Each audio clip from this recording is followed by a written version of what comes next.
I'm here at the Binalio landfill here in Cebu City, the Philippines, following a massive and deadly collapse that happened last Thursday, January 8th. It's been described as an open dump site rather than a sanitary facility.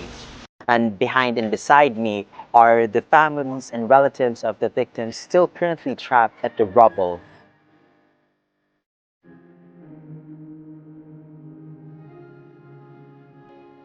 Kuaning milagro na lang jud, miracle na lang jud na naapay kinabuhi na makuha nila diha sa sud.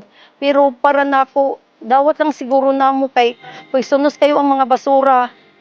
Labi na nag-uwan gahapon tibok adlaw man siguro to na nag-uwan kusog kaayo. Pay siguro na nga poison na to sila.